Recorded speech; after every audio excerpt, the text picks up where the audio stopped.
Hello दोस्तों, my self गुणवंत मंगनाड़ी। दोस्तों, हम लोग आज जो पॉइंट डिस्कस करने जा रहे हैं वो है respiration related topics. Plant respiration के अंदर आपको पता है एटीपी मॉलिक्यूल कितने प्रोड्यूस होते हैं, उसका आपको कैलकुलेशन आना जरूरी है।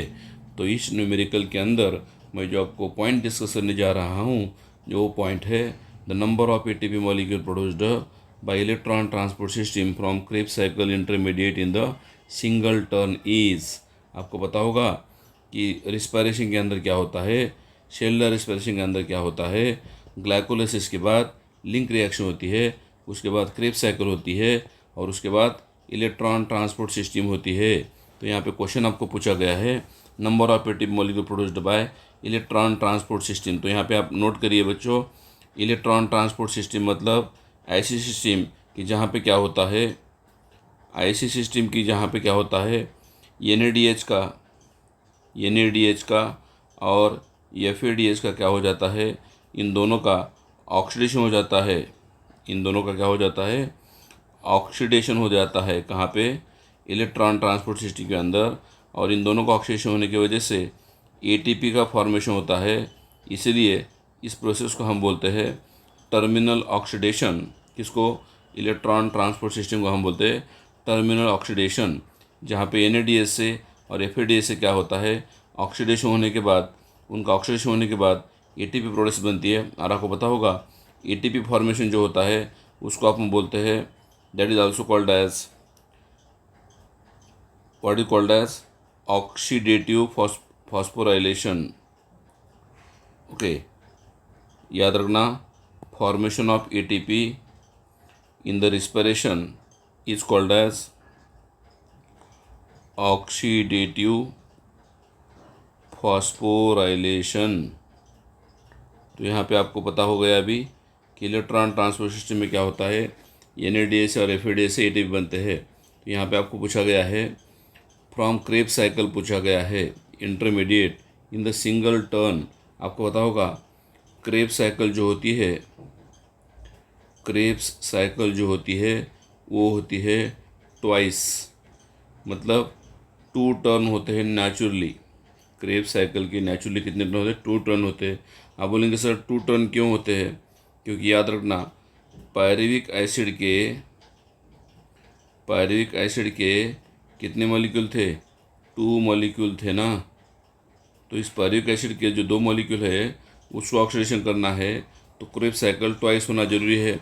तो आपको पता होगा फिर क्रेब्स साइकिल में क्या होता है, 4 टाइम ऑक्सीडेशन होता है। क्रेब्स साइकिल में क्या होता है, 4 टाइम्स, याद रखना, ऑक्सीडेशन होता है। और उस ऑक्सीडेशन के दौरान क्या होता है, 3 जगह पे एन बनता है और एक जगह पे एफ बनता है।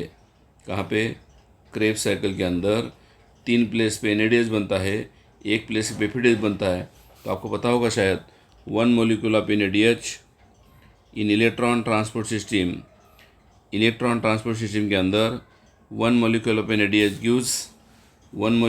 Gives 3 ATP. ओके, तो इसका मतलब 3 एन से क्या होगा, 3 एन से क्या होगा, ओके, 3 एन इंटू 3 एटीपी करोगे तो वो हो गया 9 एटीपी हो गई ये एन से बनने वाले। And 1 molecule of F gives 2 ATP. तो ये कितने हो गए फिर, ये हो गए 2 एटीपी। दैट मीन्स जो एटीपी बनते हैं इलेक्ट्रॉन ट्रांसपोर्ट के अंदर वो बनते हैं 11 एटीपी। दैट मीन्स आपको जो क्वेश्चन पूछा गया है क्रेब्स साइकिल में इंटरमीडिएट सिंगल टर्न में कितने एटीपी मिलते हैं, तो 11 एटीपी। बहुत से बच्चे क्या लेते हैं, 12 एटीपी। अब इस 12 एटीपी में क्या होता है, याद रखना, 12 एटीपी की बोल रहा हूँ मैं, आपका जो आंसर है फिर यहाँ पे आ गया 11। ओके, अभी कन्फ्यूजन बच्चों को ये है कि 12 एटीपी कैसे आता है, मतलब क्यों आपने लिखा है। तो 12 एटीपी क्या है पता है क्या, सबस्ट्रेट लेवल एक एटीपी बनता है। ओके, मैं यहाँ पे आपको दे रहा हूँ टिप। क्या टिप दे रहा हूँ, आपको पता है रिस्पायरेशन के अंदर क्या होता है, सबस्ट्रेट लेवल, ओके, फॉस्फोरिलेशन होता है या एटीपी फॉर्मेशन होता है। सबस्ट्रेट लेवल एटीपी फॉर्मेशन भी होता है, और वो होता है फिर एक साइकिल के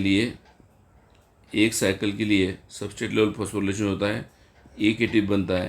तो इसका मतलब ये एक एटीपी और उधर की 11 एटीपी, ऐसे मिला के 12 एटीपी होते हैं 1 टर्न में। ओके, कहाँ पे? 1 टर्न में। तो यहाँ पे मैं आपको बोल रहा हूँ सिंगल टर्न जब होता है तो कितने एटीपी बन रहे हैं आपको ईटीएस के द्वारा? क्रेब्स साइकिल में 11 एटीपी मिलते हैं। In this way you got your solution of your question. Thank you for watching video.